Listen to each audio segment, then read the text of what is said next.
Alhamdulillah, kita baru saja menunaikan salat zuhur berjamaah. Semoga salat kita diterima oleh Allah Subhanahu wa taala. Ada dua hal yang paling penting tentang salat ini yang ditekankan dalam Al-Qur'an. Pertama, kenapa salat begitu penting ditunaikan? Karena ia akan menjadi pembeda antara Khalik dengan makhluk. Jadi kalau kita ingin bedakan Tuhan dengan hamba, maka di antara titik penting perbedaannya, kata Allah langsung itu terletak pada aspek ibadah, khususnya sholat. Karena itu ketika Nabi Musa alaihi salam berkenan kemudian langsung diperintahkan oleh Allah sehingga disebut dengan kalimullah yang diajak bicara dan diperkenalkan tentang esensi ketuhanan Allah, maka disebutkan perintah langsung oleh Allah untuk menyembahnya dalam bentuk sholat. Al-Quran surah ke-20 Taha ayat ke-14. Kata Allah, innani anallahu la ilaha illa ana fa'budni wa aqimis salata li dzikri. Ya Musa, tidak ada Tuhan kata Allah selain saya. Ya maka jika engkau telah tahu saya Tuhan, bedanya Tuhan dengan makhluk, fa'budni, maka kewajiban engkau sebagai makhluk menyembah saya. Bagaimana caranya ya Allah, kata Musa? Kata Allah, wa aqimis salata, rahmatullah. Wa aqimis salata lidzikri. Maka cara menyembahku itu adalah dengan salat. Karena itu semua nabi dan rasul, bahkan sebelum Nabi Muhammad SAW diperintahkan oleh Allah untuk mengajak umatnya seluruhnya untuk salat. Ya Nabi Isa alaihissalam salat. Anda buka Quran surah 19 Maryam ayat 31 sampai 33. Nabi Ismail alaihissalam, ya kakeknya Nabi ke-29, salat. Bahkan meminta keluarganya solat. Quran surah ke-19 ayat 55. Wa kana ya'muru ahlahu bis salat. Nabi Zakaria, saudaranya Imran, solat. Quran surah ketiga ya, ayat ke-38 sampai dengan 39. Ayat 39-nya tegas mengatakan, "Fanadathu malaika wa huwa qa'imun yusalli fil mihrab." Jadi kalau kita urutkan dari Nabi Muhammad sallallahu alaihi wasallam sampai Nabi Adam alaihi salam, semua menunaikan salat kepada Allah Subhanahu wa taala. Ya Muhammad bin Abdullah bin Abdul Muttalib bin Hashim bin Abdul Manaf bin Qusay bin Murrah bin Kilab bin Ka'ab bin Ghalib bin Fihir bin Malik bin Nadar bin Kinana bin Khuzaimah bin Mudrikah bin Ilyas bin Nizar bin Mudar bin Ma'ad bin Adnan bin Addi bin Adri bin Muqawwam bin Nagur bin Tarikh bin Ya'rub bin Yasjub bin Nabit bin Ismail alaihissalam bin Ibrahim alaihissalam bin Azar atau bin Nahur bin Abir bin Kinan bin Arfakhshad bin Sam bin Nuh alaihissalam bin Mikhlail Matushala bin Kinan bin Anwas bin Thith bin Adam alaihissalam. Dari Nabi Muhammad SAW sampai Nabi Adam semua salat. Coba ulangi. Nanti dalil singkatnya dari Quran surah keempat ayat 163 paling kiri sebelah atas di mushaf. Inna auhayna ilaika kama auhayna ila Nuhin wan nabiyyin min ba'di. Muhammad, apa yang kami telah wahyukan kepadamu sudah pernah pula kami sampaikan kepada Nuh alaihissalam dan nabi-nabi setelahnya. Kenapa tidak disebutkan Adam sebelumnya? Karena Adam itu nabi bukan rasul. Nabi diberikan risalah untuk pribadi dan kalangan dekatnya, rasul diberikan risalah tugas untuk mengajak umat. Kenapa Nabi Adam bukan rasul? Karena zaman Nabi Adam belum ada umat. Siapa yang mau diajak? Ya? Ini bagian pertama. Jadi kalau kita hari ini masih mendapat kesempatan sholat, alhamdulillah, ini artinya sampai hari ini kita masih benar-benar manusia. Kan kalau ada orang yang kemudian tidak mau beribadah apalagi sholat, terkhusus ketika dia beriman, maka penting dipertanyakan, masihkah ada iman dalam dirinya? Karena itu kata Allah dalam Al-Quran, surah ke-8 ayat yang kedua, aku akan perdengarkan namaku, sehingga ketika disebutkan itu, kita bisa menguji adakah getaran iman dalam jiwa kita. Quran surah 8 Al-Anfal ayat kedua. Innamal mu'minuna alladzina idza dzukirallahu wajilat qulubuhum. Sungguh orang yang masih punya iman itu, kalau diperdengarkan nama Allah kepadanya, akan ada getaran dalam jiwanya. Karena itu setiap hari 5 kali diperdengarkan nama Allah. Untuk menguji di jiwa kita masih ada iman tidak?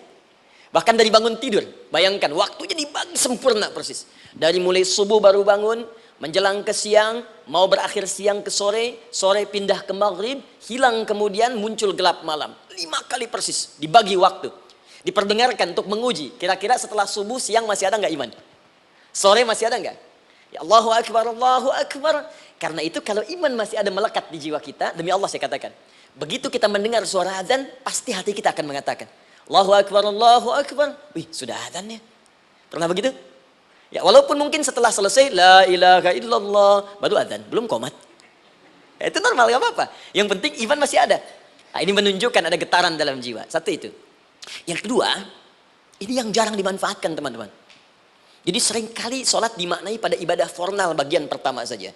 Adapun yang keduanya, ini yang jarang digali. Padahal sekali saja dalam sehari, itu 5 kali Allah menunggu kita.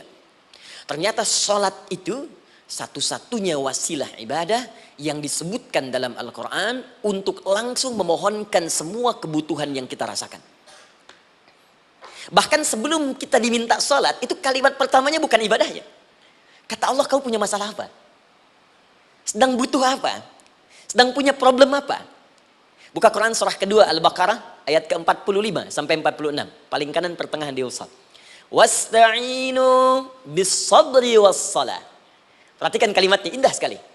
Ya Allah menempatkan sholatnya bagian kedua. Kata Allah, wasta'inu, hei hambaku. Jika kalian punya persoalan dalam kehidupan, maka, perhatikan kalimatnya baik-baik. Wasta'inu, mintakan solusinya kepadaku. Jadi kalau sedang punya masalah, bukan bikin status. Gak akan selesai.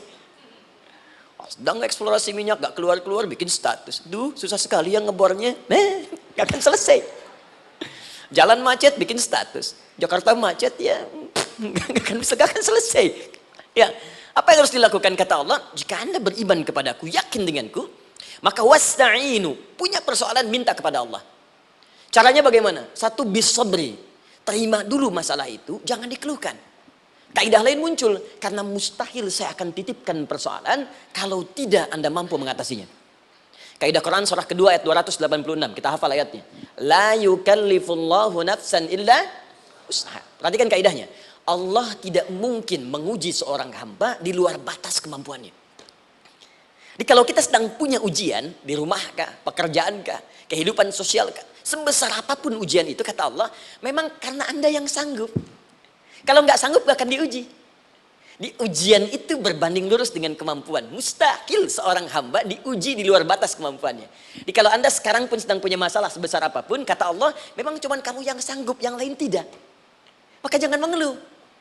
Jangan Anda katakan, ya Allah, why me? Kenapa saya? Kata Allah, why not? Memang kamu yang mampu. Yang lain tidak.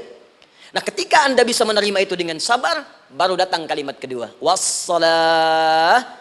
Kemudian datang tunaikan sholat dan mintakan solusi kepadaku lewat sholat. Ya, sedikit ya. Lihat sini. Saya berikan sedikit uraian Al-Quran. Saya boleh menulis sini? Boleh ya? Ibu, maaf, agak jauh. Ibu kelihatan ini? Oh, belum saya tulis. Bagaimana bisa kelihatan? Luar biasa. Cuma di Pertamina, belum ditulis udah kelihatan. Maaf, Anak. Lihat sini. Wasta'inu. Baik, ya. Saya ingin sedikit sekali. Ini redaksi Quran itu indah sekali diksinya. Wasta'inu. Lihat sini. Kata Allah, jika Anda punya persoalan dalam hidup, maka mintakan solusi. Terima dulu masalahnya dengan sabar, karena kita dipercaya oleh Allah. Gini, cara memahaminya. Allah aja percaya dengan kita. Masa kita nggak percaya diri?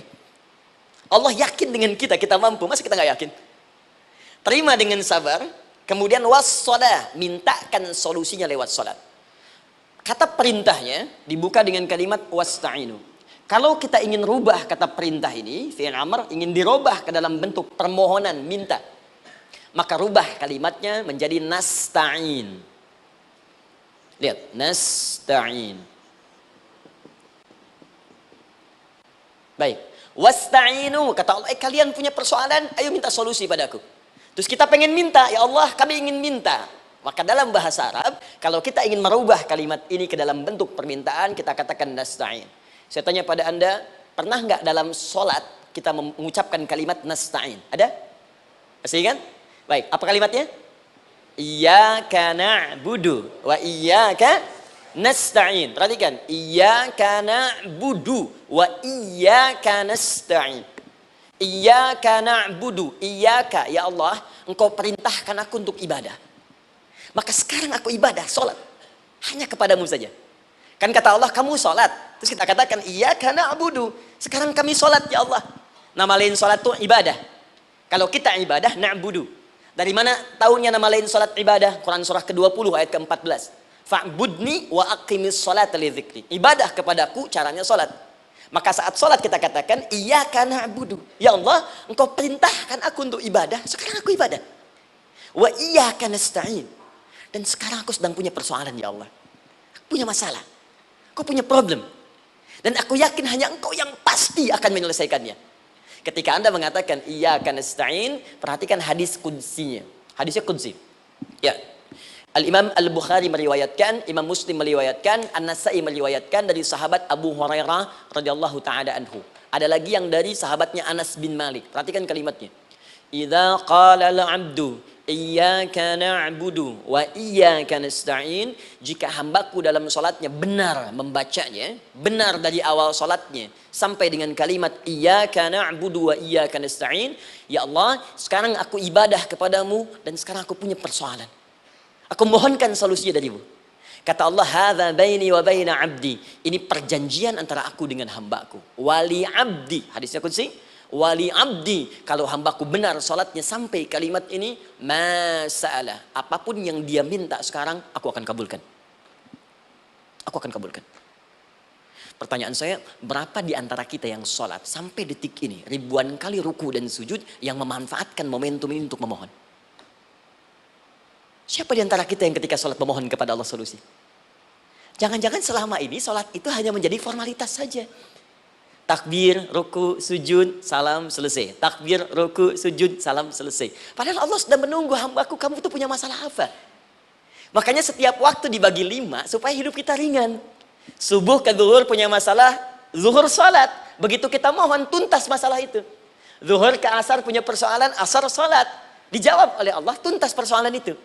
Karena itu semua nabi dan rasul, bahkan orang soleh, ketika punya persoalan dalam hidupnya, even itu hanya menulis karya ilmiah, maka mereka akan memulai dengan sholat dan minta kepada Allah Subhanahu Wa Taala. Teman-teman kenal Nabi Zakaria? Bagus. Baik, di sana belum tulis, sudah kelihatan. Sini kenal Nabi Zakaria, alhamdulillah. Tapi nggak apa-apa. Saya ke Sukabumi Pak, ada yang kenal Fir'aun. Kenal Fir'aun, kenal, bagus. Suka bumi hubun dunia, suka itu hubun, bumi itu dunia. Baik. Teman-teman, Nabi Zakaria itu diuji oleh Allah. Maaf, belum punya keturunan. Dan semua nabi punya ujian. Jadi jangankan kita, nabi aja yang jelas surganya punya ujian. Ya, Anda pernah sakit, Nabi Ayub sakitnya lebih parah dari kita. Ya, Anda di keluarga belum ada keturunan, Nabi Zakaria pernah lebih daripada kita. Sampai rambutnya memutih, fisiknya sudah letih. Dan menurut medis, maaf sekali, istrinya divonis tidak mungkin punya keturunan, monofus dan mandul, mustahil. Secara klinis gak mungkin, secara medis tidak mungkin. Maka Allah tunjukkan satu isyarat yang sangat luar biasa. Jika Anda mendapati situasi makhluk mengatakan ini mustahil dan sudah angkat tangan, ini tanda pertama dari Allah, langsung tinggalkan pendapat manusia, langsung memohon kepada Allah. Maka turunlah beritanya di Quran surah ketiga Ali Imran ayat 38 sampai 39. Paling kanan sebelah atas di mushaf. Sekarang perhatikan kalimatnya, saya mau sambungkan dengan Al-Fatihah tadi. Hunalika da'a Zakaria rabbah. Di mihrabnya Nabi Zakaria salat bermohon kepada Allah. Qala rabbi habli min ladunka dzurriyyatan thayyibah. Kemudian ia berdoa, Rabbi habli, ya Allah yang maha memberi tanpa batas. Ini adab pertama, kalau teman-teman mau berdoa, sebut nama Allah sesuai dengan hajat kebutuhan kita. Itu yang disebut dengan Al-Asma'ul Husna. Di Asma'ul Husna itu bukan nama-nama indah yang sekedar dihafal, bukan. Tapi nama yang diberikan oleh Allah sesuai dengan kebutuhan hidup kita. Dalilnya Quran surah ke-17 ayat 110. Ya, paling kanan sebelah atas di mushaf, ke pertengahan. Ya, kata Allah, Qulid Allah. Jika Anda punya persoalan, sebut nama Allah. Allah Awir Rahman atau Ar-Rahman.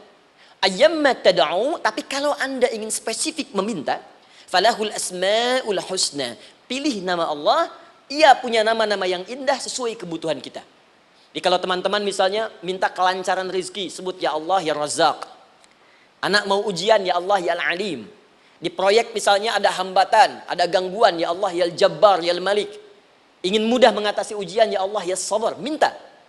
Ya, jangan semuanya disebutkan, nanti jadi beban. Ya Allahumma ya Rahman ya Al-Malik ya Al-Quddus ya Sabar, gitu kan? Yang tadinya nggak punya masalah jadi punya masalah, gitu kan? Pilih salah satu. Nah, jika Anda ingin memohon pada satu hal yang mustahil menurut manusia, maka minta dengan menyebut nama Allah yang memberi tanpa batas, mustahil di dalamnya. Nama Allah tersebut namanya Wahhab. Wahhab. Ya Allah, ya Wahhab. Al-Wahhab. Kalau kita rubah dalam bentuk permintaan, Maka singkat kalimatnya dengan hab. Hab. Untuk sendiri habli, untuk banyakkan hablana. Rabbana hablana min azwajina wa dzurriyyatina qurrata a'yun. Nabi Zakaria minta karena sendiri yang mengalami situasi itu, maka beliau katakan, Rabbi habli. Ya Allah, habli min ladunka. Ya Allah yang tak punya batas dalam pemberian. Mereka mengatakan aku tak akan punya keturunan. Mereka mengatakan mustahil aku punya anak.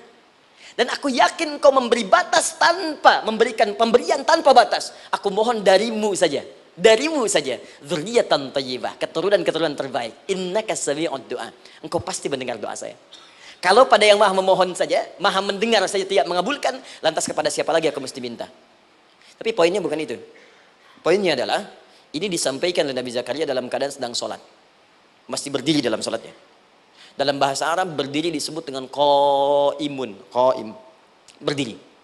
Sedang sholat disebut dengan yusolli. Perhatikan ayat 39-nya. Fanadathul malaikatu wa huwa qaimun yusolli fil mihrab. Maka ketika doanya selesai dipanjatkan, sholatnya belum selesai. Doanya selesai dipanjatkan, seketika datang malaikat menyampaikan, kamu dapat kabar gembira, Anda akan punya anak, bahkan namanya langsung diberikan oleh Allah, Yahya. Artinya hidup. Yang mustahil menurut manusia, lahir dari rahim seorang perempuan yang divonis monopos dan mandul, kata Allah, bagiku yang gak ada yang mustahil. Jadi dan hidup dia. Kapan itu terjadi? Masih sholat dan belum selesai dalam sholatnya, dalam keadaan berdiri. Sekarang saya tanya Anda, kita membaca iyyaka na'budu wa iyyaka nasta'in dalam keadaan ruku atau sujud?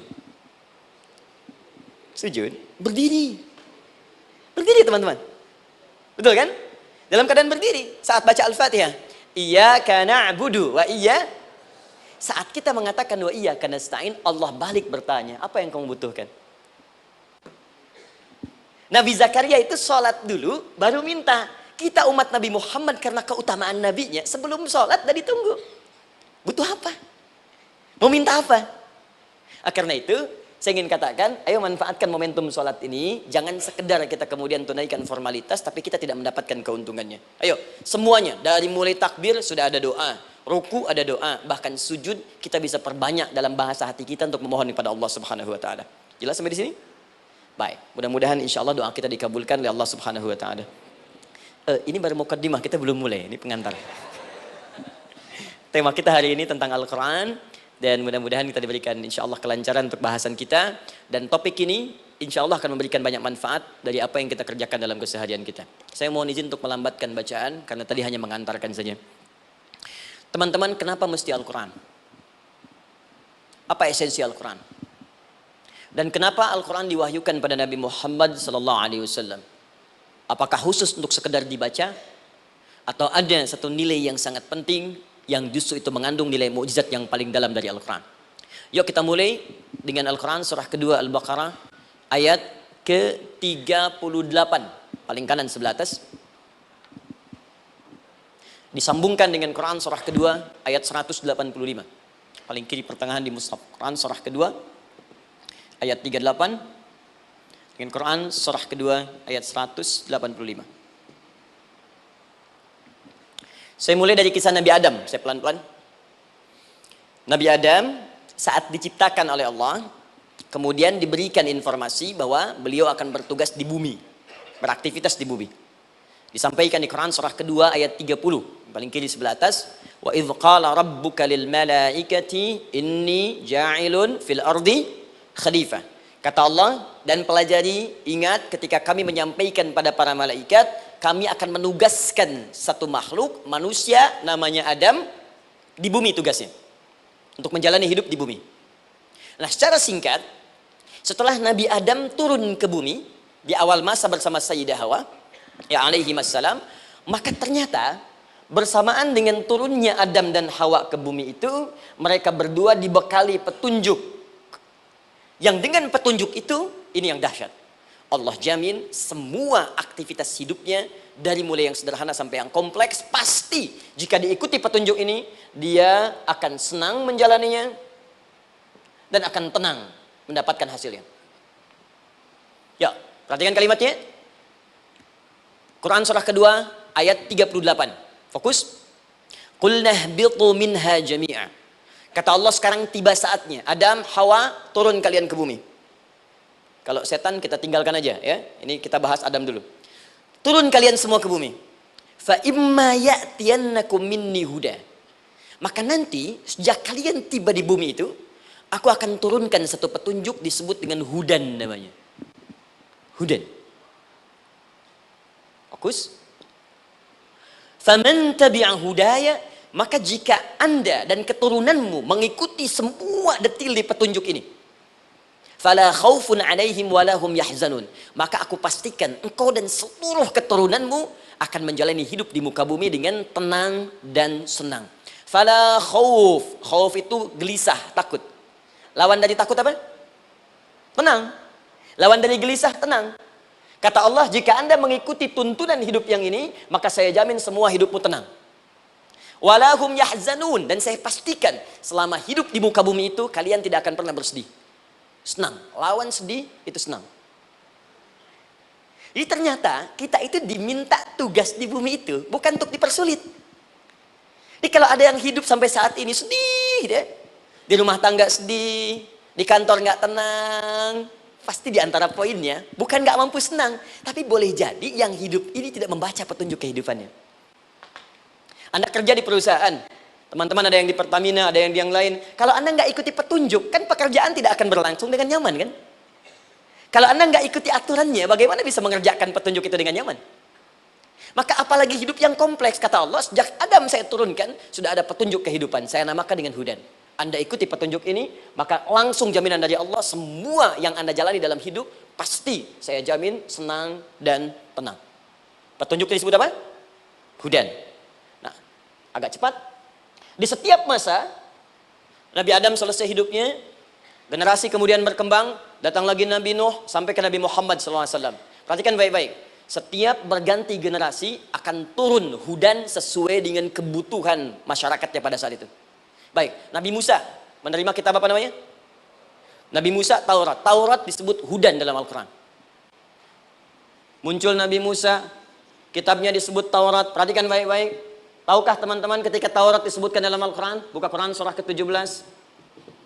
Ya, ayat yang kedua. Wa ataina Musal kitaba. Kami berikan kepada Musa kitab. Lihat. Wa ja'alnahu hudan li bani Israel. Dan kitab yang kami berikan itu, yang disebut Taurat, Ali Imran ayat yang ketiga. Wa anzalat Taurata wal Injil. Kami berikan Taurat kepada Musa. Nah, saat Allah turunkan Taurat itu, hudan li bani Israel. Isi Taurat ini adalah petunjuk kehidupan khusus untuk Bani Israel saja. Umatnya Musa. Jadi kalau umat Nabi Musa mengikuti petunjuk hudan, Taurat ini, kata Allah, saya jamin semua hidupnya tenang dengan senang. Nabi Isa turun Injil. Injil disebut hudan dalam Al-Quran. Dan yang terakhir, saya cepat karena waktu kita terbatas. Ketika Allah menurunkan Nabi Muhammad SAW dan dipilih sebagai Rasul, maka saat yang bersamaan beliau pun diberikan petunjuk untuk umatnya. Dan dahsyatnya, petunjuk itu pun disebut dengan hudan. Buka Quran surah kedua, ayat 185. Syahrul Ramadan alladzi unzila fihi al-Quran. Di bulan Ramadan itu, kata Allah, saya turunkan Al-Quran. Kenapa saya turunkan Al-Quran? Hudal linnas. Saya jadikan Quran ini sebagai petunjuk, pedoman hidup linnas, bukan terbatas untuk satu komunitas, tapi untuk seluruh manusia sampai kehidupan berakhir. An-Nas disebutkan 241 kali dalam Al-Quran, menunjuk pada semua manusia tanpa kecuali. Ini bedanya Al-Quran dengan kitab sebelumnya. Taurat hanya untuk kalangan tertentu saja. Jadi selesai nabinya, selesai kitabnya. Injil hanya kalangan tertentu saja. Nabinya selesai, selesai kemudian misinya. Tapi Al-Quran tidak. Ini kalimat pertama langsung dari Allah. Walaupun nabinya wafat, tapi karena Al-Qurannya didesain oleh Allah untuk seluruh manusia sampai kehidupan berakhir, maka pasti Al-Quran itu di setiap masa akan mampu dijadikan pedoman dalam kehidupan. Jadi prinsip pertama, ketika Allah menurunkan Al-Quran, sebenarnya tujuan utamanya bukan sekedar dibaca. Bukan. Tapi di dalamnya itu ada petunjuk hidup, Pak, Bu. Dan yang buat, yang menciptakan kita.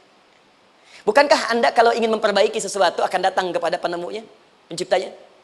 Anda punya handphone, ada masalah, kan datangnya ke counter handphone. Anda punya mobil, ada persoalan, bukankah datangnya ke dealer?